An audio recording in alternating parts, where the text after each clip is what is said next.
বিশ্ববিদ্যালয়ে না হলে আমরা নিজের জীবন শেষ হয়ে যাচ্ছে এবং আমাদের একাডেমিক লাইফ হুমকির মুখে পড়তেছে। যেভাবেই হোক এই আন্তঃমন্ত্রণালয় মিটিং তাদেরকে করতে হবে এবং এর মধ্যে কিছু প্রসেস আছে। এই প্রসেস যদি তারা কমপ্লিট না করে অধ্যাদেশ দিয়ে দেয় তাহলে একটা জটিলতার মধ্যে শিক্ষার্থীদেরকে পড়তে হবে। তারা চাচ্ছে বিষয়টাকে এমনভাবে নিয়ে আসার জন্য যাতে শিক্ষার্থীরা ভবিষ্যতে কোনো জটিলতা না পড়ে এবং বিশ্ববিদ্যালয়ে সম্পূর্ণরূপে সিন্ডিকেট মিটিং থেকে শুরু করে সবকিছু রানিং তারা চালু করতে পারে।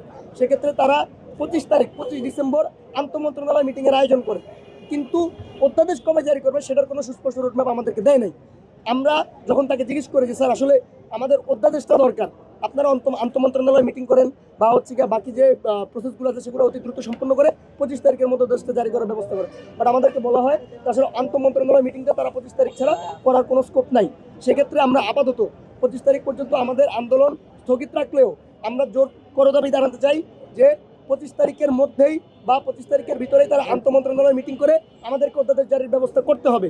কারণ আদারওয়াইজ এই বিশ্ববিদ্যালয়ে না হলে আমরা নিজের জীবন শেষ হয়ে যাচ্ছে এবং আমাদের একাডেমিক লাইফ হুমকির মুখে পড়তেছে।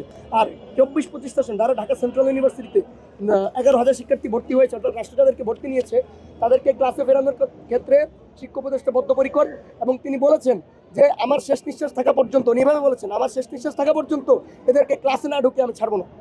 যেভাবেই হোক এদেরকে জানুয়ারির 1 তারিখ আমি এদের ক্লাসে ঢুকাবই এবং এদের একাডেমিক কার্যক্রম শুরু করব এবং বিশ্ববিদ্যালয় হবে এটা নিশ্চিত। তবে আমাদেরকে কিছু প্রসিডিউর মেনটেন করতে হবে। এই প্রসিডিউর যদি মেনটেন না করি তাহলে অ্যাকচুয়ালি অধ্যাদেশ জারি করে দিলে তোমরাই বিপদে পড়বে।